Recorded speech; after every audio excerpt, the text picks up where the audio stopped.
भाई क्लास में ना थोड़ा सा व्यवहार में परिवर्तन लाना पड़ेगा। जो ये हुटिंग करता पकड़ा गया, बढ़िया तरह से उसको बहुत अच्छे व्यवहार के साथ क्लास से तो निकाला जाएगा ही।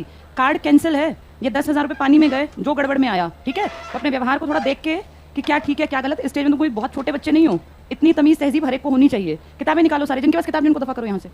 किताबें सबके पास होनी चाहिए, निकाल लो किताब सारे। इतने बड़े हो चुके अब तो तुम्हें थोड़ी सी अकल तो आनी चाहिए ना, व्यवहार कैसा हो इतनी सारी भीड़ के बीच में। सेकेंड टॉपिक स्टार्ट किया था पढ़ना संविधान का, कल बहुत सारे पॉइंट पढ़ लिए थे ना। चलो आज अगले टॉपिक पे सब लोग बोर्ड पे एक्टिवली किताब निकाल के अपने पास रख के, ताकि वो चेक करके और तुम में से जो गड़बड़ वाले हैं उनको निकाल दें, और सब बोर्ड पे देखो। आज हम बात करेंगे एक बहुत इंपॉर्टेंट टॉपिक की, मौलिक अधिकार। डिटेल में बात नहीं करेंगे, जब टॉपिक आएगा तब करेंगे। आज एक इंट्रोडक्शन है मौलिक अधिकार और एक टॉपिक है डीपीएसपी। दोनों अपने आप में बहुत बड़े बड़े टॉपिक्स हैं और जब इनका नंबर आएगा तब डिटेल में पढ़ेंगे, पर क्योंकि अभी टारगेट है संविधान को पढ़ना, इसीलिए इनके बारे में थोड़ा सा जान लेते हैं। मौलिक अधिकार मतलब फंडामेंटल राइट्स। ये राइट्स आपको मिलने ही मिलने हैं, इनको कोई आपसे छीन नहीं सकता। कोई कितना ही बड़ा क्रिमिनल भी क्यों ना हो, उसे ये राइट दिए जाएंगे। ये सिर्फ पैदा होने भर से ही मिल जाएंगे। जो यहाँ पैदा हो गया इस जमीन पर, उसको आपके कॉन्स्टिट्यूशन ने मौलिक अधिकार दे दिए, फंडामेंटल राइट्स दे दिए। जब आपका कॉन्स्टिट्यूशन लागू हुआ ना 1950 में, तो ये मौलिक अधिकार 7 थे, फिर इनमें से एक घट गया और कितने रह गए? ये 6। बहुत सारे लोग कहते हैं बीच में बढ़े भी तो हैं, बिल्कुल बढ़े हैं, लेकिन इनका डिजिट आगे नहीं बढ़ाया। आज भी मौलिक अधिकार कितने माने जाएंगे? 6। कारण आपके कॉन्स्टिट्यूशन में जब जब चेंज होता है, जब ये किताब लिखी गई 395 अनुच्छेद या आर्टिकल्स थे, इसमें 8 अनुसूचियां, या ये 395 कहाँ लिखे थे? 22 भाग में, ये आर्टिकल ये पार्ट्स, और इसमें 8 थी अनुसूचियां, जिनको आप कहते हैं शेड्यूल्स। ये पूरी किताब थी, जैसे किताब है ना भाई 9 चैप्टर हैं, इतने एक्सरसाइज हैं, इतना ये ऐसे था। ये एक एक भाग में कई कई सारे आर्टिकल्स थे, और उस पूरी किताब की रचना ऐसे की गई थी कि उसमें एक भाग में कई आर्टिकल, फिर दूसरे, फिर तीसरे, ऐसे 22वां भाग आते आते कौन सा आर्टिकल खत्म हो गया था? 395। इनके बैक साइड में, इनके पीछे अनुसूचियां लिखी गई थी। कितनी लिखी गई थी? 8। फिर ऐड होती रही, नई नई चीजें बढ़ती रही, और आज तुम्हारे कॉन्स्टिट्यूशन में अगर डिजिट कहें तो आज भी 395 ही है। सबसे लास्ट आर्टिकल चेक करोगे ना तो 395 है, लेकिन ये बढ़ते बढ़ते बढ़ते 465 से ऊपर 470 के आसपास आ गए। कारण क्या है, कैसे बढ़े? इनमें ही कहीं ना कहीं ए ऐड कर दिया, कहीं बी ऐड कर दिया। एक एग्जांपल दे देती हूँ, पहले 51 के बाद सीधे 52 था, अब बीच में 51 ए है। पहले 20, 21, 22 थे, अब 21 के बाद 21 ए कर दिया। यानी नए नए ऐड करते गए articles. Number of article change नहीं किया, टोटल नंबर आज भी अगर गिनोगे तो लास्ट डिजिट तुम्हें 395 मिलेगा। कहीं नहीं लिखा 396, 397। इस 395 में ही एबीसी करके इसको कंप्लीट कर दिया। क्या ये बात समझ में आ गई? टोटल मिला के 470 प्लस कूद चुके हैं, लेकिन लिखित में आज भी कितने मिलेंगे हमें? 395। 22 भाग भी 22 ही रह गए, लेकिन आपने 3 भाग ऐड कर दिए। जैसे भाग 4 था पहले, इसके बाद 4 ए कर रखा है, लेकिन आपने इसको नंबर ऐसा दिया कि वो रिपीटेड सीक्वेंस हो गया। ये 5 नहीं है, 5 अलग था। ऐसे करते करते भाग आपने टोटल तो बना दिए 22 से 25, लेकिन गिनती आज भी कितने की चलेगी? 22। आर्टिकल कितने बना दिए आपने? 400 लगभग 70, लेकिन उसमें एबीसी ऐड करते गए, और लास्ट आर्टिकल आज भी डिजिट में क्या मिलेगा? 395। अनुसूचियों का आपने नंबर बदला, और इसको ऐड करते करते आज कितनी बना दी? 12। इसका मतलब 9वीं, 10वीं, 11वीं, 12वीं लिखित में है। आर्टिकल 396, 97 लिखित में नहीं है, वो आपने एडजस्ट कर दिए 395 के अंदर। भाग भी आपने एडजस्ट कर दिए, इनका नंबर आपने बढ़ा बढ़ा के कितना बना लिया? 12। इसका मतलब इसमें चेंज आया है। क्या ये बेसिक बात समझ में आ गई? आगे बढ़ते हैं। मौलिक अधिकार के बाद एक टॉपिक है DPSP, directive principles of state policy. आपके देश में 2 स्तर की सरकार है, फेडरल गवर्नमेंट है, संघात्मक शासन है। एक सरकार आपकी कहलाती है केंद्र सरकार, और एक सरकार आपकी कहती है राज्य सरकार, स्टेट गवर्नमेंट। ये स्टेट गवर्नमेंट सारे काम लगभग देखा देखी किससे सीखती है? केंद्र। जैसे केंद्र काम करता है ऑलमोस्ट उसी तरीके से राज्य भी काम करता है। राज्य को वैसे कहा गया, जब आप अपनी नीति, अपनी पॉलिसी बनाएं तो आप कुछ चीजों को पढ़ लें, कुछ चीजों का ध्यान रखें। जैसे अब मैं क्लास में घुसी, कोई 2 बेवकूफ 3 बेवकूफ हुटिंग कर रहे थे, जो कि उनको तमीज तहजीब नहीं है। अब ये एक पॉलिसी होती है कुछ, जिसको हर एक को फॉलो करना है। अपने घर में भी रूल्स होते हैं, सोसाइटी में भी, देश में भी। स्टेट के लिए भी रूल्स हैं, लेकिन इसके रूल्स उतने भारी भरकम नहीं है। इसको कहा आपको अपने राज्य को ढंग से चलाना है तो इन बातों को आप फॉलो कर लेना, ये इंस्ट्रक्शन दी। 2 चीजें होती हैं, एक होता है निर्देश देना और एक होता है आदेश देना। आदेश होता है ऑर्डर। अभी पीछे जब ये पेंडेमिक बहुत फैला तो मास्क लगाना निर्देश था या आदेश था? जो पूरा नहीं करता था पैसे और पिटाई, कई चीजें हमने देखी थी। अब ये निर्देश है। अब बहुत सारे लोग देखो नहीं लगाते, इतनी बड़ी जनसंख्या, अब क्योंकि अब ये निर्देश है, लेकिन जिस दिन ये आदेश बन गया फिर सब सीधे हो जाएंगे। इसका मतलब हम लोगों की फितरत है, जब तक कोई चीज निर्देश है हमारे फायदे के लिए, लेकिन हम करेंगे नहीं। हम कब करेंगे उस काम को? जब वो आदेश बनेगा। ये राज्य को निर्देश दिए हैं, इसकी मर्जी, इनको फॉलो करे तो इसके राज्य का उद्धार हो जाए। पर दिक्कत ये है कि मानते नहीं है, इसीलिए इन बातों को बस दिखावटी कर दिया, और आपके कॉन्स्टिट्यूशन में भी लिख दिया कि अगर कोई डायरेक्टिव प्रिंसिपल्स को, जो डायरेक्शन दें, जो निर्देश दें, इनको ना माने तो इनके खिलाफ कहीं कोई सुनवाई या केस नहीं कर सकते। अब आपको आपको रोजगार का अधिकार नहीं है, किसी भी इंडियन को एम्प्लॉयमेंट की गारंटी नहीं है, लेकिन आपके राज्य के नीति निर्देशक में लिखा है कि वो हर नौजवान युवा वर्ग के लिए रोजगार के अवसर उपलब्ध करवाए। पर क्योंकि ये उसकी ड्यूटी एज सच नहीं है, ये उसको करना चाहिए, करे ना करे उसकी मर्जी, इसीलिए आपके देश में कोई राज्य सरकार गारंटी नहीं लेती कि हम अपने नौजवानों को रोजगार के अवसर देंगे। वहीं दूसरी तरफ अगर ये आदेश बन जाए तो तुम्हारा मौलिक अधिकार बन जाए काम करना। भाई हर आदमी को अपनी लायकियत का काम मिलेगा। अगर ये मौलिक अधिकार हो और तुम्हें काम ना मिले तो तुम सीधे कौन से कोर्ट में पहुंच जाओगे? Supreme court. यानी मौलिक अधिकार एक तरह का क्या दे दिया जाता है? आदेश। और बाकी कामकाज क्या होते हैं? निर्देश। क्या निर्देश फायदे के लिए होते हैं, लेकिन हमारी आदत बहुत खराब है, हम उसको मानते नहीं है। अपना भी एग्जाम्पल देती हूँ, तो मैंने राज्य से दिया, तुम और मैं, हमें भी बहुत सारी चीजें कही गई। हमें कहा गया हम सब लोगों की कुछ ड्यूटी है, जो ड्यूटी बनाई गई 1976 में आपके कॉन्स्टिट्यूशन में अमेंडमेंट किया गया इंदिरा गांधी के टाइम, 42nd अमेंडमेंट। एक आदमी थे सरदार स्वर्ण सिंह, इन्होंने बहुत अच्छी अच्छी बातें बताई और इन्होंने कहा इंडियंस सिर्फ इस देश में पैदा होकर अगर मौलिक अधिकारों को ले सकते हैं तो कुछ काम भी तो करेंगे। अधिकार की बात तब करनी चाहिए जब आप ड्यूटी भी निभाते हो। अगर आप सीधे सोचो मुझे सिर्फ अधिकार मिलेंगे, गलत है। सरदार स्वर्ण सिंह ने हम सब इंडियंस को कहा आपकी 10 ड्यूटी हैं, हर एक को निभानी है, जिसमें अपने देश की इज्जत करना, हिंसा ना करना, पब्लिक प्रॉपर्टी को नुकसान ना पहुंचाना, औरतों की इज्जत करना, वन्य जीवों की रक्षा करना, बहुत बेसिक बातें थी। ये ड्यूटी हमारे ऊपर थोपनी पड़ी क्योंकि हमने निभाई नहीं। और फाइनली 1976 में इंदिरा गांधी ने कॉन्स्टिट्यूशन में लिखवाया कि ये 10 आपकी ड्यूटी हैं। लेकिन दिक्कत की बात यह है कि आज भी अगर कोई ड्यूटी ना निभाए तो उसके खिलाफ किसी कोर्ट में सुनवाई नहीं है।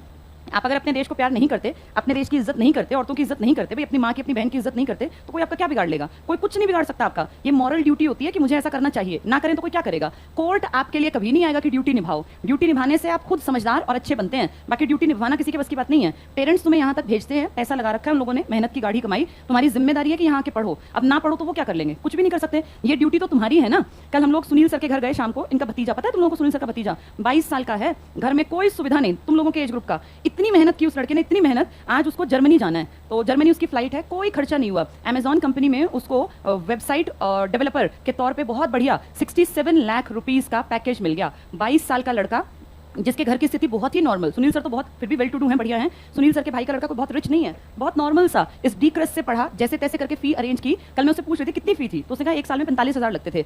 उसने जिस चीज में बीटेक किया ना, इंटरेस्ट दूसरी चीज में था, पर नंबर नहीं आए थे उतने कि वहां स्टैंड करता। अब इंटरेस्ट को उसने अपना पैशन को काम बनाया। और इस पेंडेमिक में जब तुम्हारी उम्र के लोग फालतू बैठे हुए व्हाट्सएप और ये पबजी और इस तरह की चीजें, टिकटॉक टाइप की घटिया वीडियोस देख रहे थे ना, तब वो लड़का इन 2 सालों में अपनी लाइफ को इतना बदल गया। 2020 से वो लगातार काम कर रहा था और 20 और 21 में अब वो आज जाएगा जर्मनी। 22 साल का बच्चा जिसने आज तक फ्लाइट नहीं देखी, उससे मैंने पूछा तो कोई बाहर गया है? तो उसने कहा मैंने आज तक फ्लाइट में देखी नहीं करीब से कि फ्लाइट होती कैसी है। और ये सारा खर्चा अमेजॉन देगी, वहां बुलाने का, वहां रखने का। और उसको 1 महीने बाद अक्टूबर में उसके हाथ में, इसको 12 से गुणा डिवाइड कर दो, लगभग जितने लाख, 5-6 लाख का पैकेज जितना बनेगा उसका, 22 साल में जिसको लगते ही इतने रुपए मिलेंगे, जो इतना मेहनती है, तुम सोचो अगले 5 साल में लड़का कहां होगा?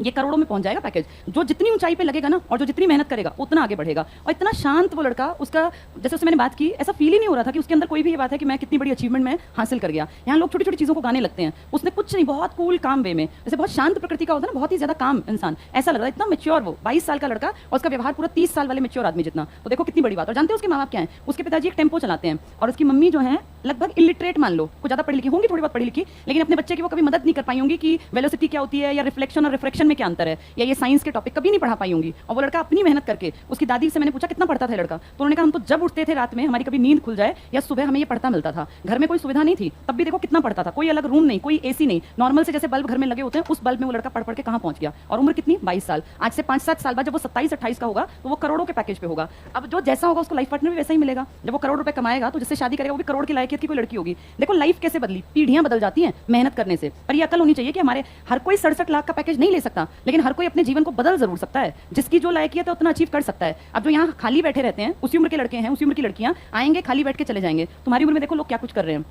इसने बहुत मेहनत की, 5% इसका लक था, 95% इसकी मेहनत। ये किसी अमीर घराने में पैदा नहीं हुआ, ना इसके पिताजी कोई वेल एजुकेटेड की क्या करे, आगे से आगे पढ़ा रहे थे। इसने सब अपने दम पे किया, सारी चीजें, कहां से फॉर्म निकलेंगे, कैसे मैं अप्लाई करूं, कितने इंटरव्यूज इसके ऑनलाइन हुए, तब जाके सिलेक्शन हुआ है। ये कोई एक दिन की कहानी नहीं थी। तो इनसे देखो ये भी तो लोग हैं। अगर हम सब वैसे नहीं बन सकते, लेकिन जहां हैं, जितना भगवान ने कैलिबर दिया उसको तो यूटिलाइज कर लें, या उसको भी गवा दें। आधे तो उसको भी गवा देते हैं। अब ये इंस्ट्रक्शंस दी जाती है, तुम्हारी ड्यूटी है अपने कैलिबर को पहचान के अपने ऊपर काम करना। अब करो ना करो तो मेरा भी कुछ नहीं बिगड़ना, तुम्हारे पेरेंट्स का भी। ये तो 5 साल बाद तुम्हें पता चलेगा कि लाइफ कहां चली गई, उसके बाद सुधार नहीं है। ऐसे ही आपकी राज्य सरकार को डीपीएसपी बताए गए, इन पे काम कर लो। अगर राज्य सरकारें इनको मान लेती तो ऑटोमेटिकली उनका विकास हो जाएगा, और जब राज्यों का विकास होगा तो ये कंफर्म है कि देश का विकास तो होगा ही होगा। क्या ये दोनों बातें समझ में आ गई? अब मुझे बताओ, मौलिक कर्तव्य क्या स्टार्टिंग से थे? मौलिक अधिकार स्टार्टिंग से थे?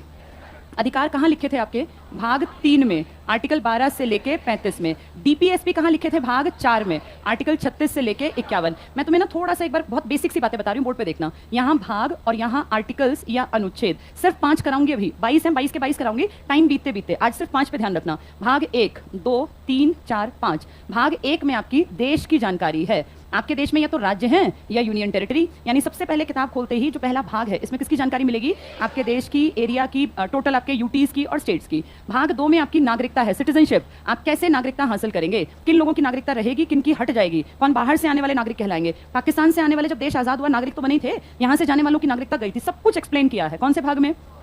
भाग 3 में तुम्हारे मौलिक अधिकार है। जो पहले 7 थे, एक घट के कितने रह गए? कौन सा हट गया अधिकार?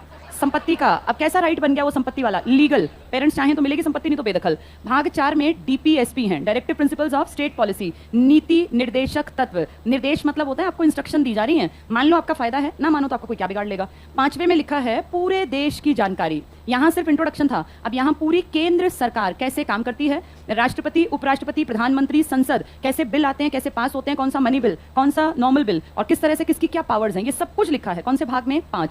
सबसे बड़ा भाग है। इनके आर्टिकल्स भी सुन लो। भाग 1 में 1 से लेके 4 तक के आर्टिकल, 1, 2, 3, 4 बताते हैं India is union of state, ये लिखा है किताब में। इसमें 5 से लेके 11, और तुम्हें याद हो 5, 6, 7, 8, 9 हमने पहले दिन अडॉप्ट कर लिए थे, 26 नवंबर को, यहीं से थे वो। तीसरे में है आपके 12 से लेके 35, फिर 36 से लेके 51, और यहाँ हैं 52 से लेके 151। 100 आर्टिकल्स हैं जिसमें केंद्र के काम करने का तरीका समझाया गया। 1 से 4 में पहला भाग आ गया, 5 से 11 दूसरा, 12 से 35 तीसरा, 36 से 51 चौथा, और 52 से 151, ये 5 भाग हैं। पहले देश, फिर नागरिकता, फिर मौलिक अधिकार। चौथे में क्या लिखा है? डीपीएसपी। और 5वें में क्या लिखा है? देश की केंद्र सरकार। राज्य नहीं एक्सप्लेन किया, ऊपर हल्का सा इंट्रोडक्शन है, यहाँ पूरा कामकाज समझाया गया। क्या ये क्लियर हो गए सबको? ये बहुत काम के हैं, 22 एक दिन में याद नहीं होते, लेकिन 5-5 करके 4 दिन में आसानी से याद हो जाएंगे। बताओ 3 में क्या है? देखो 3 की बनावट देखो, अधिकार एक जैसे ही तो हैं, 3 और अधिकार को ध्यान से देखो, एक जैसे हैं। पहले में तो हमेशा देश ही आना चाहिए, है ना, और दूसरे में क्या लिखी गई है? आप देश के नागरिक कैसे बनेंगे। 3 की बनावट अधिकार जैसी। चौथे में राज्य को काम जो करना चाहिए। 5वें में एक्सप्लेन कर दिया, किसको? हाँ, कौन सी सरकार को? केंद्र सरकार, जिसमें कौन कौन आएंगे? राष्ट्रपति, उपराष्ट्रपति, प्रधानमंत्री, मंत्री परिषद, इनका काम धाम, कानून बनाने का प्रोसेस, सुप्रीम कोर्ट, सब कुछ आ गया यहाँ तक में। 100 आर्टिकल्स हैं, ये बहुत बड़ा भाग है, सबसे बड़ा भाग जो पूरे देश को एक्सप्लेन करता है। कौन सा भाग है वो? 5। समझ में आ गए ये? अब ये पेपर में आया तो उसमें मिलान करो आएगा। भाग 4 में कितने आर्टिकल है, लिखो मत, लिखा सब कुछ है किताब में, सिर्फ समझ लो। बताओ भाग 1 में किसकी जानकारी है? 2 में, 3 में, 4 में डीपीएसपी, 5 में क्या है? केंद्र सरकार, उसका पूरा काम धाम का तरीका। थोड़ा सा पढ़ेंगे फिर वापस आएंगे। हाँ जी, हाँ हाँ बिल्कुल पढ़ेंगे डिटेल में। नहीं मिलता, मौलिक अधिकारों में सारे करा दूंगी। जो हम इंडियंस के हैं वो अलग हैं, उनको जो देंगे वो अलग है। पूरा डिटेल से पढ़ेंगे एक टॉपिक को। चलो तुम आओ, पेज नंबर कहाँ थे हम लोग? 26 पे। ठीक है ठीक है, अच्छा 9th पार्ट पढ़ना था। फटाफट से देखो पेज 26 पर, मौलिक अधिकार और मूल कर्तव्य। ये ना इंट्रोडक्शन है, अभी तुम ये पढ़ नहीं रहे हो, तुम पढ़ोगे जब ये टॉपिक आएंगे। जब टॉपिक का नाम ही मौलिक अधिकार होगा तब डिटेल से पढ़ेंगे एक एक टॉपिक को। जब टॉपिक का नाम ही मौलिक कर्तव्य होगा, ये तो सिर्फ इंट्रोडक्शन दी जा रही है। पहला टिक कर लो, मौलिक अधिकार और मूल कर्तव्य। सबसे पहले संविधान द्वारा नागरिकों को 7 मौलिक अधिकार दिए गए। टिक कर लो, 7 मौलिक अधिकार। इसको थोड़ा सा और सुन लो क्योंकि बार बार तुम्हें दुखी करेगा ये। आज समझ लो, बार बार फिर नहीं बताऊंगी। आपके कॉन्स्टिट्यूशन ने आपको 7 फंडामेंटल राइट दिए, जिसमें किसका भी अधिकार था? संपत्ति। संपत्ति का मूल अधिकार सिर्फ बेटों के लिए था। जिस घर में लड़का पैदा हो गया, पिता की प्रॉपर्टी पे वो हकदार है, चाहे वो निकम्मा है, निठल्ला है, बाप की इज्जत नहीं करता, लेकिन वो उसकी प्रॉपर्टी को हड़प लेगा, खा जाएगा। तो ये गलत था। लायक लड़कों को प्रॉपर्टी देनी चाहिए, नालायक को क्यों देनी प्रॉपर्टी? नालायक तो उसको बेच खाएगा। तो ये जब केसेस बहुत बढ़ गए ना, तो सुप्रीम कोर्ट को जरूरत पड़ी और संसद को जरूरत पड़ी कि इसमें चेंज करें। और उन्होंने कहा संपत्ति का मूल अधिकार पैदा होने से नहीं मिलना चाहिए, संपत्ति का अधिकार लायकियत से मिलना चाहिए। बुढ़ापे में माँ बाप की कदर करो तो वो संपत्ति दे, वरना क्यों दे? एक माँ बाप ने पूरी उम्र मेहनत करके घर बनाया, लड़का नालायक निकला, घर को हड़प के अपनी पत्नी के साथ माँ को भगा दिया। ऐसे केसेस नहीं आते क्या कितनी बार? तो ये कहा ये गलत है, इसको हटा दो यहाँ से। और हटाने के लिए इंदिरा गांधी के बाद की सरकार ने किया ये 44वां 44th अमेंडमेंट। 44th अमेंडमेंट हुआ है 1978 में। इसकी टक्कर का तुम 42वां पढ़ चुके, 42nd 1976 इंदिरा गांधी। ये मोरारजी देसाई हैं, देश के पहले गैर कांग्रेसी प्रधानमंत्री, सबसे उम्र दराज। कितनी उम्र में? इनके टाइम में अमेंडमेंट किया और कहा कि अब के बाद पेरेंट्स को अगर नहीं लगता अपना बेटा लायक तो अपनी संपत्ति में से उसको बेदखल कर दें। कुछ नहीं करना, 4 लाइन लिखवानी है लोकल न्यूज़पेपर में जाके उस ऑफिस में, मैं यहाँ, मेरा नाम ये, मैं इसका निवासी, मेरा बेटा ये, इसका ये, जो भी उसका सारा ब्यौरा देके, और अगर उसकी पत्नी को भी बेदखल करना है, अखबारों में पढ़ा करो, ऐसे लिखे आते रहते हैं कि मेरा ये बेटा, मेरी पुत्र वधू मेरे कहे से बाहर है, इनका मेरी चलाचल संपत्ति से कोई लेना देना नहीं है। भविष्य में जो इनके साथ कोई भी किसी तरह का संबंध रखेगा वो स्वयं जिम्मेदार होगा। ऐसा रोज निकलवाते हैं लोग। ये अधिकार अब मौलिक नहीं है, अब ये अधिकार कानूनी है। पेरेंट्स का मन करेगा तो आपको प्रॉपर्टी प्रॉपर्टी देंगे और नहीं मन करेगा तो नहीं देंगे। वो चाहे अपनी प्रॉपर्टी को कहीं ट्रस्ट में दें, वो किसी अनाथालय को दे, आपको नहीं देंगे अगर आप अच्छा काम नहीं करते। ये लीगल राइट है, ये कानूनी अधिकार है। और जब ये अधिकार स्टार्टिंग में था ना, तो ये आर्टिकल 31 में लिखा था कि अपने माँ बाप की प्रॉपर्टी पे लड़के का पूरा हक है। जब गड़बड़ियां हुई, केसेस बढ़े, तो लिख दिया नहीं, ये हक तब है जब माँ बाप चाहें। अगर माँ बाप अपनी प्रॉपर्टी को लिख दें कि किसी ट्रस्ट के नाम या विधवा आश्रम में या अनाथ आश्रम में, तो लड़का कुछ नहीं कर सकता, उसके हाथ से गई प्रॉपर्टी। 31वें आर्टिकल को वेस्ट बना दिया। आर्टिकल 31 यानी मौलिक अधिकार था पहले, ये अब नहीं है, क्योंकि 35 तक मौलिक अधिकार थे ना 12 से। अब ये कहां गया, ये कौन सा अधिकार बना दिया?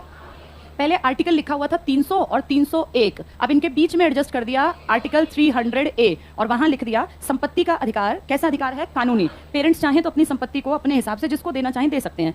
धीरे धीरे इसमें लड़कियां भी आ गई रास्ते में कि भाई हमारे माँ बाप जो हैं, हम भी तो उन्हीं के घर में पैदा हुए, लड़के लड़के क्यों हकदार हैं? तो लड़कियों ने भी प्रॉपर्टी में राइट की जब डिमांड उठाई, तो फिर इसके लिए भी कानून में संशोधन हुआ और कहा गया कि आदमी की अगर डेथ हो जाती है और वो वसीयत नहीं लिखता है, तो उसकी पत्नी और उसका बेटा और बेटी ये बराबर के हकदार है। इन तीनों का बराबरी का हक है। जो हक पहले सिर्फ एक बेटे का था और वो बुढ़ापे में अपनी माँ को, आधे लोग ऐसे भी थे कि माँ को निकाल दे, बाप तो मर गया, डर है नहीं, माँ को निकाल दिया। तो अब ये लिखित में है कानून में कि अगर पिताजी बिना प्रॉपर्टी के और वसीयत लिखे, जो कि आम आदमी नहीं लिखता, उनकी प्रॉपर्टी बराबर बटेगी। और आप सब जानते हैं लगभग लोगों के घरों में ऐसा है कि जो बुआ है या सिस्टर है, वो आती हैं, फिर वो साइन और स्टैंप लगते हैं, वो कह देते हैं भाई अपनी खुशी है, अपनी प्रॉपर्टी अपने भाई को दे रहे हैं। यही तो चल रहा है ना समाज में। ये प्रॉपर्टी का राइट सबका है, मरे हुए आदमी की पत्नी का भी उतना ही हक है, बेटे का भी और बेटी। अब वो इनकी मर्जी है, बेटी और पत्नी की, उस लड़के की माँ की, कि वो अपनी प्रॉपर्टी उसको दें या ना दें। संविधान ने कह दिया सब बराबर हो। कौन से अमेंडमेंट के थ्रू ऐसा किया गया?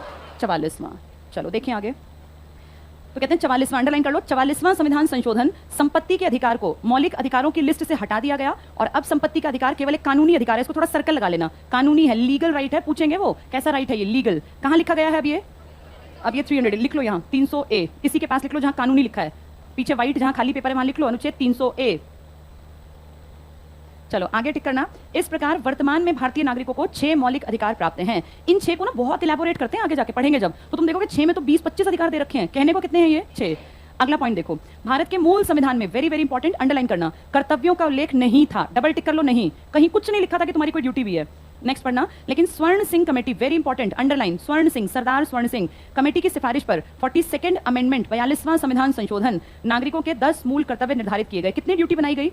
हाँ, इसको थोड़ा बोर्ड पे देखो। 10 ड्यूटी में यही था, देश की इज्जत, महिलाओं की इज्जत करना, देश की रक्षा करना और अपनी प्रोग्रेस करना। ये सब कब जोड़ा गया है? कौन सा अमेंडमेंट था? कितनी ड्यूटी जोड़ दी गई और ये कहाँ लिखी गई? इसके लिए नया आर्टिकल बना दिया, भाग भी नया बना दिया, भाग 4A और आर्टिकल 51A, 51A। पहले 51 के बाद सीधे 52 था जिसमें केंद्र सरकार स्टार्ट थी। अब का नहीं, 51A में कितनी ड्यूटीज बना दो लोगों की? 10। अब ध्यान से सुनो, 2002 में 42nd अमेंडमेंट की तरह 86th अमेंडमेंट हुआ जिसमें एक और ड्यूटी जोड़ के, और आज कितनी ड्यूटी हो गई हमारी? 11। लेकिन ये 11 तुम में से सिर्फ उसकी हैं जिनके घर में या तो कोई उनके ऊपर जिम्मेदारी है किसी बच्चे की या खुद के बच्चे हैं। 6 से 14 साल के बच्चे अगर आपके घर में हैं, या तो आप उनके पेरेंट्स हैं या आप उनके गार्जियंस हैं, यानी आपके भरोसे हैं वो बच्चे, तो आपकी जिम्मेदारी है कि आप इस उम्र के बच्चे, ये जो बच्चे हैं ना, ये 1ली से 8वीं के बच्चे हैं, इस उम्र के बच्चों को घर में पढ़ने के लिए एक अच्छा माहौल दें, उनको आज़ादी दें दिमाग से, उनको पढ़ने के लिए एक जगह दें, एक अच्छा माहौल जिसमें प्रॉपर लाइट हो, वेंटिलेशन हो, बच्चे को अच्छा लगे पढ़ के। ये पेरेंट्स की जिम्मेदारी है, किसी और की नहीं। या तो जो बच्चे को पाल रहा है, आप प्रतिपाल्य हैं, आप गार्जियन हैं या आप पेरेंट्स हैं, ये सबकी नहीं है ड्यूटी। अब किसी के बच्चे नहीं है तो उसकी क्यों ड्यूटी है ये? लेकिन जिसके घर में बच्चे हैं जो 1ली से 8वीं के बीच की एज के हैं, 6 से 14 साल, क्योंकि इन्हीं बच्चों को आपके कॉन्स्टिट्यूशन ने क्या दे रखा है? राइट टू एजुकेशन, पढ़ने लिखने का अधिकार, इनको अच्छा माहौल दो। ये सबकी ड्यूटी नहीं है। अब आपसे पूछें भारत में सभी नागरिकों के कुल कितने मौलिक कर्तव्य हैं, तो आप ऑप्शन देख लेना। अगर उन्होंने लिखा हो 10+1 तो ये बेस्ट है। टोटल 11 सबके नहीं है, 10 सबके हैं, 11वां सिर्फ उनका है जिनके बच्चे घर में बच्चे किस उम्र के हैं। अगर वो गार्जियन है तो और वो पेरेंट्स हैं तो, बाकी सबका नहीं। दोनों का देखो अमेंडमेंट का नंबर अलग है, दोनों का सन अलग है। ये अटल बिहारी वाजपेयी जी के टाइम पर हुआ और ये इंदिरा गांधी के टाइम पर। अगला पॉइंट देखो, यही है, अंडरलाइन करना। स्वर्ण सिंह समिति 42वां संविधान संशोधन, 10 मूल कर्तव्य। इसके आगे अंडरलाइन करो 86वां संवैधानिक संशोधन अधिनियम 2002। नेक्स्ट लाइन भी टिक करो। अभिभावकों का यह कर्तव्य है कि वो 6 से 14 वर्ष के अपने बच्चों को शिक्षा के अवसर प्रदान करें। तो अब मूल कर्तव्य कितने हो गए? 11। वो कहेंगे बताओ 2 अमेंडमेंट जो कर्तव्यों से जुड़े हैं कौन कौन से हैं? 42वां और 86वां। वो कहेंगे कौन कौन पीएम रहे थे? पहले इंदिरा गांधी और फिर अटल बिहारी वाजपेयी जी, ये याद रखना। इसके बाद अगली हेडिंग पे आ जाओ, नीति निर्देशक तत्व, इसे directive principles of state policy, DPSP कह देते हैं। इसमें अंडरलाइन करो आयरलैंड। तो आपने जो ये स्टेट के प्रिंसिपल्स है ना, ये किस देश से उठा के सीखे? आयरलैंड। आयरलैंड बताना किसके हिस्से में आता है? यूके। यूके जो कहता है ना अपने आप को, वो इंग्लैंड है पूरा, और इंग्लैंड के अलावा उसमें क्या है? वेल्स प्लस स्कॉटलैंड, ये तो पूरे हैं। और इन्होंने क्या कर रखा है? आयरलैंड का कौन सा हिस्सा ले रखा है? नॉर्दर्न आयरलैंड जो है ना, उसके समेत ये अपने आप को कहते हैं हम लोग तो यूनाइटेड किंगडम है। बहुत चालाक है ये, इन्होंने आयरलैंड को लड़वा के अपना हिस्सा बना लिया था आयरलैंड में। ये टिक कर लो, आयरलैंड, नीति निर्देशक तत्व आयरलैंड। इसके बाद इसकी तीसरी लाइन भी टिक करना, 36 से 51, 36 से 51। नेक्स्ट पे आओ। इसके अनुसार केंद्रीय और प्रांतीय सरकारों का कर्तव्य होगा, अंडरलाइन कर लो, गवर्नमेंट की ड्यूटी है, निभाए ना निभाए उसकी मर्जी, कि वे राज्य के संचालन और कानून निर्माण में इन तत्वों का ध्यान रखें, किंतु ये तत्व किसी न्यायालय द्वारा लागू नहीं किए जा सकते। क्या जबरदस्ती किसी लड़के से उसके परिवार के प्रति जिम्मेदारी निभाई जा सकती है? ना किसी लड़की से, ऐसे राज्य से भी नहीं निभा सकते आप। नेक्स्ट कर लो, इनका टारगेट क्या है? आर्थिक और सामाजिक न्याय, very very very important, underline कर लो। इकोनॉमिक एंड सोशल जस्टिस, ये चाहते हैं हम डीपीएसपी से, इकोनॉमिक जस्टिस मिल जाए तभी तो रोजगार की बात करते हैं, और सोशल जस्टिस की सब बराबर हो, और लोक कल्याणकारी राज्य, बहुत इंपॉर्टेंट शब्द है, टिक कर लो, पब्लिक वेलफेयर स्टेट, लोक कल्याणकारी राज्य। तो पूछेंगे डीपीएसपी कैसे, किस चीज के लिए बनाए गए, कैसा स्टेट बने हमारा, लोगों का कल्याण करने वाला, कैसी इक्वलिटी लाना चाहते हो, आर्थिक और सामाजिक, इकोनॉमिक ग्राउंड पे भी और social ground, very important point ये। नेक्स्ट टिक करना, सांप्रदायिक प्रतिनिधित्व का अंत। क्या तुम्हारे देश में अंग्रेजों ने तुम्हें हिंदू मुसलमानों को बांटने की कोशिश की थी? सुधारों के नाम बोलना। कौन है ये मार्ले मिंटो? एक तुम्हारा वायसराय और एक लंदन में बैठा सचिव। कौन है तुम्हारा वायसराय? मिंटो। और मार्ले कहाँ बैठा है? लंदन में। इन लोगों ने क्या कहा कि हम क्या कर रहे हैं इंडिया में? सुधार। कौन से ईयर की बात है ये? सुधार के नाम पे आपको बांट दिया, क्या क्या अलग कर दिया? हिंदू और मुस्लिम। ये किस आधार पे बांटे जा रहे थे हम? रिलीजियन के आधार पे। फिर ऐसे तुम्हें दो और नाम याद होने चाहिए, मॉन्टेग्यू और चेम्सफोर्ड, है ना, चेम्सफोर्ड। इन्होंने क्या किया था? हिंदू, मुस्लिम और सिख फिर से किसके नाम पर बांटा? और 1932 में क्या कोशिश थी वो? सांप्रदायिक पंचाट। उसमें किसको अलग करने वाले थे? एससी। और कितने लोगों को? 11। किसके आधार पर? क्या आज तुम्हारे कॉन्स्टिट्यूशन में धार्मिक तौर पे तुम्हें बांटा गया है? नहीं, लेकिन हमें रिजर्वेशन तो दिखता है। किसका रिजर्वेशन दिखता है हमें? हमें बहुत बढ़िया स्तर पे एससी और एसटी का, और खुद लोकसभा की सीटों में है। कितनी सीटें? और 47। लड़कियों के एचएसएससी के पेपर में क्वेश्चन आया हुआ था, ये आने वाला बहुत बहुत नॉर्मल क्वेश्चन है, सीट्स पूछते हैं बार बार। तो कितनी सीटें हैं? 84 और 47। ये सिर्फ लोकसभा में, राज्यसभा में नहीं है। क्या कोई महिलाओं का आरक्षण है आपके देश में? आपके देश में महिलाओं का आरक्षण सिर्फ पंचायत में है। पंचायत की 1/3 और किसी किसी राज्य की 50%, बिहार जैसी, वहाँ 50% सीटें पंचायत की औरतों के लिए हैं, बाकी सब स्टेट्स में 1/3। लेकिन पंचायत में आरक्षण है, लोकसभा में कोई आरक्षण नहीं है। जब आपका देश आजाद हुआ ना और आपने इलेक्शन कराए तो सिर्फ 4% औरतें टोटल आई थी, 96% आदमी आए थे।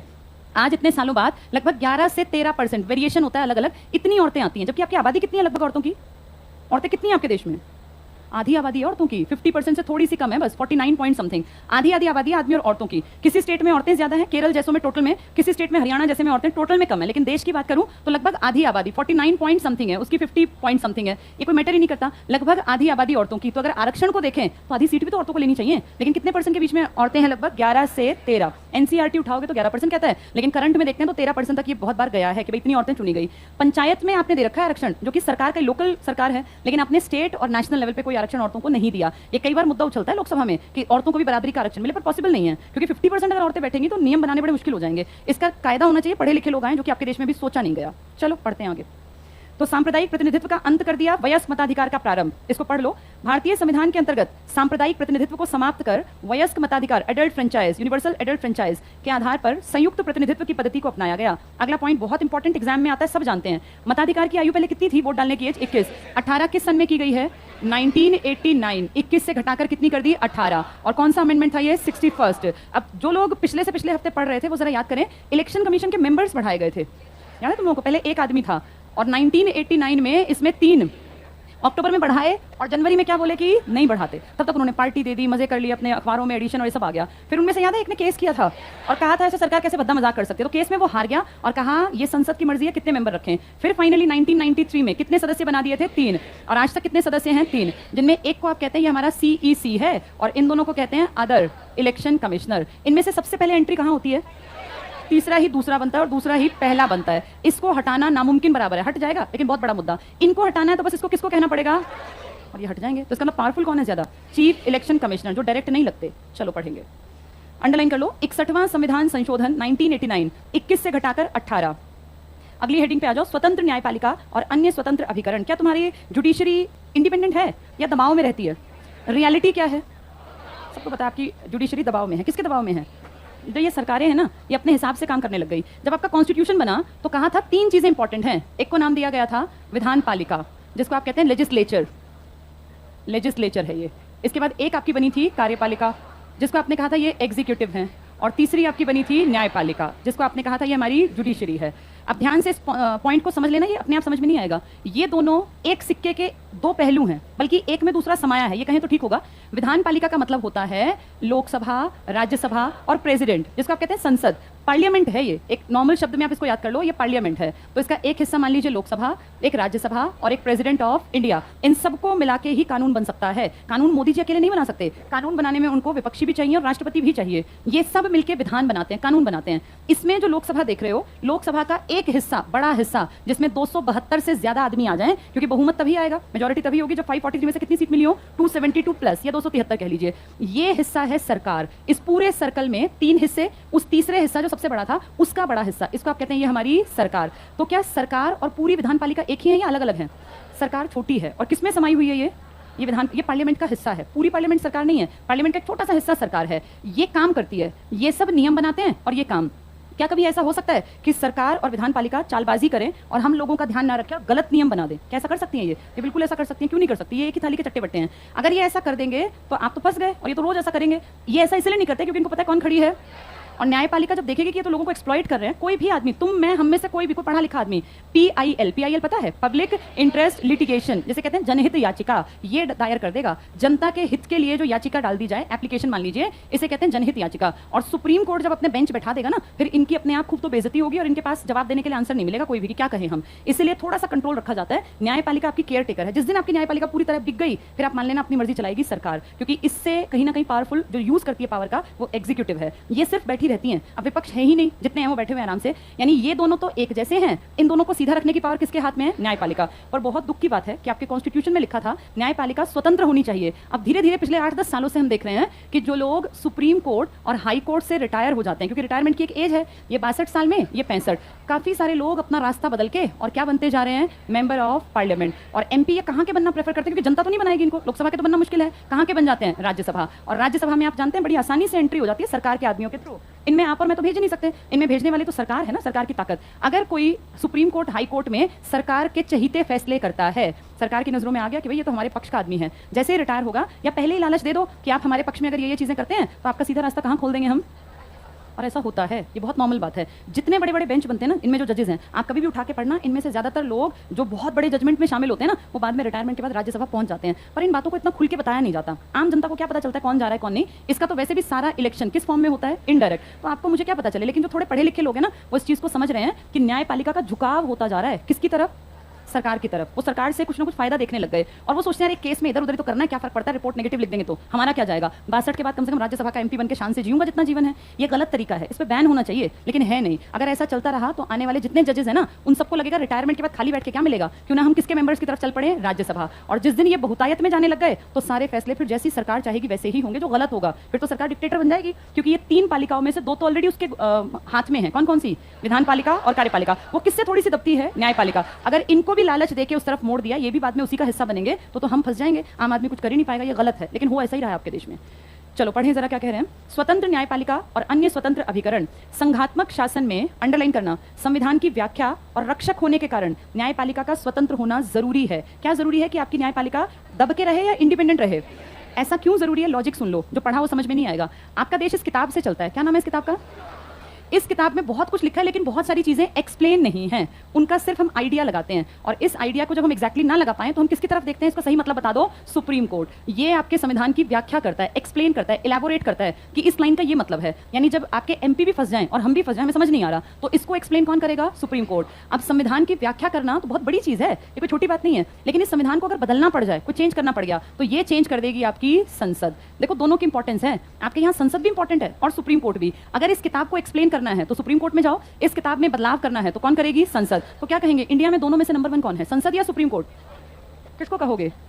हाँ, अब समझो ध्यान से। सुप्रीम कोर्ट नंबर 1 है अमेरिका में, उसके सामने कुछ नहीं टिकेगा, कोई MLA MP कुछ नहीं टिकता वहां, या उनका राष्ट्रपति। वो सबसे ऊपर किसको मानते हैं अपने? Supreme court. ब्रिटेन कहता है मेरी संसद सबसे इंपॉर्टेंट है। ब्रिटेन ने अपनी संसद को नंबर 1 बना रखा है, अमेरिका ने कोर्ट को। हमने इन दोनों के बीच का रास्ता अपनाया, हमने कहा हमारे लिए दोनों नंबर 1 है। इंडिया ने मिड का रास्ता लिया और इंडिया में कह दिया दोनों की सर्वोच्चता, यानी दोनों नंबर 1 है। तो ऐसे कैसे चलेगा? ऐसा डिपेंड करता है क्वेश्चन क्या है। अगर वो पूछे संविधान की व्याख्या करने का अधिकार, तो आप किसका नाम ले देंगे? और वो कहें संविधान में संशोधन करने का अधिकार, तो हो गई ना दोनों इंपॉर्टेंट। ना तो ये व्याख्या कर सकती और ना ये चेंज कर सकता। दोनों अपने अपने फील्ड में पैरेलल चलो, ना तू चेंज कर सकता और ना तू उसको एक्सप्लेन कर सकता। दोनों की इंपॉर्टेंस। किसने संसद को नंबर 1 बना रखा है और किसने इसको? सुप्रीम कोर्ट को अमेरिका। आप दोनों को मिड लेके चले। मेरे यहाँ सुप्रीम कोर्ट एक्सप्लेन करेगा और चेंज करेगी संसद। तो दोनों का मध्य मार्ग है आपका मार्ग। जल्दी से पढ़ें। हाँ जी, सबसे ऊपर संविधान है तो फिर उसको बदलेगा कौन? संविधान है तो सबसे ऊपर, नो डाउट, लेकिन वो पूछेंगे कि सर्वोच्चता किसकी है, एक बताओ, न्यायपालिका या संसद, तो क्या कहोगी, किसकी ऊपर, किसको कहोगी नंबर 1? दोनों के सब अभी आगे आएगा और अच्छा समझ में आएगा। देखो अगला पॉइंट, 12वां पॉइंट पढ़ना है ना हमें, स्वतंत्र न्यायपालिका और अन्य स्वतंत्र अभिकरण, इसको पढ़ेंगे। संविधान की व्याख्या और रक्षक कौन करता है? न्यायपालिका स्वतंत्र है। लास्ट पॉइंट टिक करना, भारत में सर्वोच्च न्यायालय को, सुप्रीम कोर्ट को न्यायिक पुनरावलोकन का अधिकार है, जुडिशियल रिव्यू, गलत कानून तो नहीं बना दिया, तो इसकी व्याख्या कौन करेगा फिर? Supreme court. अगले पेज पर आ जाओ, संसदीय प्रभुता और न्यायिक सर्वोच्चता में समन्वय, अब जो समझाया है उसी पॉइंट को पढ़ो। संविधान में अंडरलाइन करो, इंग्लैंड की संसदीय प्रभुसत्ता, इंग्लैंड ने किसको नंबर 1 बनाया? संसद को। आगे अंडरलाइन करो, संयुक्त राज्य अमेरिका की न्यायिक सर्वोच्चता के मध्यम मार्ग का अनुसरण किया, भारत में संसदात्मक व्यवस्था को अपनाकर संसद की सर्वोच्चता को स्थापित किया, लेकिन संघात्मक व्यवस्था को अपनाए जाने के कारण न्यायपालिका को संविधान का अभिभावक और रक्षक की स्थिति भी प्रदान की गई। इस प्रकार संविधान में मध्यम मार्ग, इसको सर्कल लगा लो, ना आप ब्रिटेन की तरह संसद के ऊपर डिपेंड करते हैं हर चीज, और ना आप अमेरिका की तरह सुप्रीम कोर्ट के भरोसे बैठे। आपने कह दिया इस किताब को अगर एक्सप्लेन करना हो तो पावर किसके पास है? सुप्रीम कोर्ट, लेकिन किताब को बदलना हो तो पावर, वेरी गुड। अब है इकहरी नागरिकता, ये हम कल भी बात कर चुके हैं। आपके पास कौन सी सिटीजनशिप है, स्टेट की या देश की? इसमें लास्ट लाइन टिक कर लो, सेकंड लास्ट लाइन, केवल भारत का नागरिक होता है, सेकंड लास्ट लाइन में। नागरिकता संबंधी प्रावधान भाग 2 में अनुच्छेद 5 से 11, जब ये पूरे डिटेल से पढ़ेंगे ना तो देखेंगे वर्ल्ड में नागरिकता कैसे, पाकिस्तान के नागरिक कैसे, हम कैसे वर्ल्ड में, वो सारा पढ़ेंगे। अगला टिक कर लो, अल्पसंख्यक और पिछड़े वर्गों के कल्याण की विशेष व्यवस्था। कौन होते हैं अल्पसंख्यक? किसने एक्सप्लेन किया? सुप्रीम कोर्ट ने। लिख लो यहाँ, अल्पसंख्यक के पास लिखो सुप्रीम कोर्ट, फिर तुम्हें याद आ जाएगा एससी ने एक्सप्लेन किया। किस आधार पर अल्पसंख्यक हैं आपके देश में? भाषाई और धार्मिक। पढ़ो इसमें, पहली लाइन पीछे टिक करना, संविधान में अल्पसंख्यकों के धार्मिक, भाषाई यानी रिलीजियस और लिंग्विस्टिक और सांस्कृतिक हितों की रक्षा के लिए विशेष व्यवस्था की गई है। आगे पढ़ लो, इसके अतिरिक्त भारतीय संविधान में अंडरलाइन अनुसूचित जातियों और जनजातियों, SC ST, नेक्स्ट लाइन, सरकारी सेवाओं, संसद, विधानसभाओं में विशेष संरक्षण। तो क्या इनको नौकरियों में आरक्षण है? बिल्कुल है, सब जानते हैं। कितना % आरक्षण है? SC ST को बेसिक बैच में कराती हूँ मैं, कितना % आरक्षण है? SCs को 16% आरक्षण है और STs को 8%। कितना हो गया ये? 24%। क्या इनको लोकसभा में आरक्षण है? बिल्कुल। SC को कितनी सीट दी गई है? 84, ST को 47। ये कितनी निकलेंगी? 131। कितने में से? 543 में से। ये दे रखी है, जल्दी से यहाँ लिख लो ये बात, जहाँ लिखा है ना, ये कहाँ था ये पॉइंट? संरक्षण। यहाँ SC ST के पास जहाँ देखो लिखा है संसद, संसद के पास लिख लो 84 47। ये परसों वाले एग्जाम में भी आया हुआ था, ये बहुत कॉमन पूछा जाने वाला क्वेश्चन है SC ST का, लोग याद नहीं करते इनको। टोटल सीट पूछ लेंगे तो कितनी आरक्षित है? 131। और ये बढ़ा दिया ना आरक्षण, ये भी आया था क्वेश्चन, 3 सेट में से एक में ये था, एक में ये था। बताओ किस अमेंडमेंट से SC ST का आरक्षण अगले 10 साल यानी 2030 तक के लिए बढ़ा दिया? 104वां संविधान संशोधन। लिख लो ऊपर ये लाइन, लिखो 104th अमेंडमेंट। लड़कियों के HSSC के हरियाणा पुलिस के एग्जाम में अमेंडमेंट का नंबर पूछा गया था एक सेट में, 1784 में। 1784 में कैसे लोकसभा बन सकती है? 1784 में तुम्हारे यहाँ BEIC का राज था, लोकसभा बन नहीं सकती। पेपर ले आना, मुझे दिखा देना। हाँ, सीटें बदली हैं, 1971 से पहले सीटें अलग थी, 71 के बाद ये सीटें चल रही हैं। जो आज है ना, ये 1971 में बन गई थी, इसके बाद सीट नहीं बदली 71 के बाद, जो प्रेजेंट में है उससे पहले सीटें अलग थी। पेपर देखना, उसमें दोबारा भाषा अलग मिलेगी। चलो ये टिक मार्क कर लो फटाफट से। कहाँ पहुंचे हम? अल्पसंख्यक पे ना, विशेष संरक्षण हो गया ये। अच्छा मैं कुछ लिखवा रही थी, 104 लिखो। 104वां संविधान संशोधन जनवरी 2020 में किया गया, जिसके तहत, ऊपर लिख लिया करो, किताब में ऊपर जगह है लिखने की, जिसके तहत SC ST की लोकसभा की रिजर्व्ड सीटें 2030 तक लिख दो, निश्चित कर दी गई हैं। अब ये इतनी रहेंगी, 2030 तक निश्चित कर दी गई है, मतलब इसका आरक्षण खत्म नहीं होगा। कौन से सन तक? 2030। जानते हो ये 50 में किया था पहली बार और कहा था 10 साल में खत्म करेंगे, फिर 60 में बोले और 10 साल, फिर 70 में बोले और 10 साल, अब 2020 में क्या बोले? और 10 साल। कौन से अमेंडमेंट से? 104। सबसे करंट में कौन सा अमेंडमेंट हुआ अभी इसी साल? 105, जिसमें क्या कहा? हर स्टेट अपने OBC अपने आप देखेगा, देश के स्तर पर नहीं आएंगे। चलो फटाफट से टिक करना। एक राष्ट्रभाषा। तुम्हारे देश में कितनी राष्ट्रभाषाएं हैं? कोई भी राष्ट्रभाषा नहीं है, 0। राष्ट्रभाषा का मतलब होता है जिसको पूरा देश बोले। अब बिल्कुल चुपचाप होकर मेरी एक इंपॉर्टेंट बात सुन लो, 10वीं क्लास का टॉपिक है। अभी लड़कियों के एग्जाम में 10वीं क्लास के चैप्टर से 2 क्वेश्चन आए थे, HSSC के हरियाणा पुलिस में, जर्मेनिया वाला क्वेश्चन और प्रशा वाला क्वेश्चन। जाके 10वीं क्लास की हिस्ट्री का पहला चैप्टर पढ़ना, उसके हैं ये। अब ध्यान से सुनो क्या बता रही हूँ। क्या टॉपिक था ये? भाषा। इसको सुन लो थोड़ा सा। आपके देश में कोई भी नेशनल लैंग्वेज नहीं है, इंडिया की कोई राष्ट्रभाषा नहीं है। जैसे चीन की चाइनीज है, मैंडरिन उनकी भाषा जिसको बोलते हैं, पोलैंड की पॉलिश है, अंग्रेजों की इंग्लिश है, ऐसे हमारी कोई भाषा नहीं है। हमने अपनी एक राजभाषा बना रखी है, राजकाज की भाषा, जिसको इंग्लिश में कहते हैं, ऑफिस में जिसका यूज करते हैं, ऑफिशियल लैंग्वेज। और किसको बता दिया हमने? ये हिंदी। हम कितने अजीब हैं देखो, सारा काम करते हैं अंग्रेजी में और कह दिया कामकाज की भाषा कौन सी है? हमारी हिंदी। क्यों ऐसा किया? क्योंकि जब आप कॉन्स्टिट्यूशन लिख रहे थे, आर्टिकल 343 जिसमें राजभाषा का जिक्र आया, उसमें यह क्वेश्चन उठा कि भारत की राष्ट्रभाषा क्या बनाए। तो भारत की राष्ट्रभाषा क्या बनाए? तो बहुत बड़ा क्वेश्चन, बहुत सारे सारे लोगों ने कहा हिंदी को नेशनल लैंग्वेज बना दो। तो साउथ इंडिया के लोगों ने कहा क्यों, हिंदी को क्यों बनाए, हमें तो समझ में नहीं आती। तो कहा तुम्हें नहीं आती तो क्या, पूरा उत्तर भारत तो बोलता ही है। तो उन्होंने कहा ठीक है, एक दलील दो कि क्यों बनाना चाहिए। तो उत्तर भारत के लोगों ने कहा हमारी जनसंख्या ज्यादा है, सारा यूपी यही बोलता है, हरियाणा यही बोलता है, दिल्ली यही बोलता है, राजस्थान यही बोलता है, एमपी यही बोलता है। तो उन्होंने कहा ठीक है, संख्या की बात है, मान ली। अब आप बताओ जरा नेशनल एनिमल किसको बनाओगे। तो उन्होंने कहा हम तो नेशनल एनिमल, पहले क्या था बताना तुम्हारा नेशनल एनिमल, शेर था। 1967 के बाद से बाघ किया है, पहले टाइगर नहीं था, पहले आपका नेशनल एनिमल क्या था, शेर। और आप सब जानते हैं शेर सिर्फ एक स्टेट में मिलता है, कहां पर, टाइगर मिलता है 17 स्टेट्स में, शेर सिर्फ एक स्टेट में, गिर। गिर कहाँ है, गुजरात। सिर्फ एशियाई शेर यहाँ पाए जाते हैं। तो जब कहा ना कि भारत का नेशनल एनिमल क्या बनेगा, तो उन्होंने कहा शेर बनाएंगे। तो उन्होंने कहा क्यों एनिमल, शेर क्यों बनाओगे भाई, तुम तो कह रहे थे संख्या से बनना चाहिए। तो गली गली में कुत्ते घूमते हैं, कुत्ते को बना लो नेशनल एनिमल, सबने देख रखा है, वो बढ़िया रहेगा। तो फिर उनको थोड़ा शर्म आई कि यार हमने क्या ये गलत दलील दे दी। फिर पूछा अच्छा नेशनल बर्ड किसको बनाओगे। तो बोले हम पिकॉक को सोच रहे हैं, सुंदर है अपनी सुंदरता के लिए। तो कहा कौवा सबने देखा, संख्या में ज्यादा है, कौवे को बना लो नेशनल बर्ड। जब ये बात उठी ना तो फिर सच में हमें शर्म आई कि हम गलत कर रहे हैं। ये लॉजिक देना कि हमारी संख्या ज्यादा हिंदी भाषियों की, तो संख्या तो कुत्ते और कौवे की है। ये कितनी बेइज्जती हो कोई देश कहे मेरा नेशनल एनिमल कुत्ता है, बेशर्म की बात है ना भाई। शेर कहें, चीता, बाघ कहें तो लगता है वाह भाई ताकतवर देश है। कुत्ते को तो वैसे भी गलत उससे देखा जाता है। ऐसे कौवा, कौवे को तो लोग भगा देते हैं, काऊ काऊ इतना बदसूरत दिखता है कौवा देखने में। मोर की तो सुंदरता प्रसिद्ध है। तो ये बात कही कि भाई ये गलत है तुम्हारा कहना। फिर कहा ठीक है हम गलत कह रहे थे, इसीलिए भारत की क्या मत बनाओ कोई राष्ट्रभाषा। देश में एक भाषा कोई बोलता ही नहीं, इसलिए हिंदी आपकी क्या बनाई गई, राजभाषा। और अजीब बात यह है कि जब बनाई गई तो आपने खुद कहा, आपके पूर्वजों ने, कि हम 15 साल में हिंदी को इतनी काबिल बना देंगे कि हर काम में हिंदी यूज होगी। यानी 1950 से 1965 में आपकी हिंदी को काबिल बनना था। फिर आपको शक हुआ कि हिंदी तो हम नहीं कर पाएंगे इतनी बढ़िया। तो आपने क्या किया, 1963 में आपने कह दिया कि हिंदी इस काबिल अभी नहीं बनी और अंग्रेजी का यूज ऑफिशियल लैंग्वेज में अनिश्चित काल तक चलेगा। यानी हमें भी नहीं पता कि हिंदी को हम कब तक डेवलप करेंगे। और तब से आज तक अंग्रेजी बढ़ती गई और हिंदी जहां थी उससे और नीचे नीचे नीचे आती चली गई। अब सिर्फ आप एक फॉर्मेलिटी करते हो, 14 सितंबर को क्या मना लेते हो, हिंदी दिवस। उसके बाद ना किसी को याद रहता कि हिंदी हमारी राजभाषा है या राष्ट्रभाषा, ये बताना पड़ता है क्योंकि पेपर में आता नहीं, तो किसी को पता नहीं है कि एग्जैक्टली राजभाषा या राष्ट्रभाषा। तो एक बात तो समझे कि आपकी राष्ट्रभाषा हिंदी नहीं है। अब दूसरी बात भी समझ लो कि आपकी राजभाषा लिखित में हिंदी है, असलियत में हिंदी आप राजकाज में यूज नहीं करते। किसका यूज करते हैं आप, इंग्लिश का। बस कहने के लिए कागजों में लिख रखा है कि हिंदी हमारी राजभाषा है और अंग्रेजी को आपने लिखा हमारी सेकंड ऑफिशियल लैंग्वेज। जबकि आप सारा काम, आपके जो लेटर भी आएगा ना ज्वाइनिंग का, उसमें सारे में अंग्रेजी लिखी होगी। एप्लीकेशन भी आप जो लिखते हो सारी अंग्रेजी में। और जो पेपर भी आता है ना उसकी इंस्ट्रक्शंस पढ़ना, लिखते हैं वो कि अगर किसी क्वेश्चन में डिस्प्यूट हुआ तो चैलेंज आप अंग्रेजी के क्वेश्चन को कर सकते हैं, हिंदी के को नहीं कर सकते। लिखा होता है, बेशक पढ़ लेना, जिसने पेपर दिया हो ना वहां लिखा है। यानी आपको आंख बंद करके किस पे विश्वास है, इंग्लिश पे। और किस पे आपको शक है कि गड़बड़ हो सकती है, हिंदी। इसलिए आप हर चीज में अंग्रेजी यूज करते हैं। कहने के लिए बस किसकी भाषा है ये, राजकाज की। दिखावट कर रखी है, फटाफट से पढ़ लो।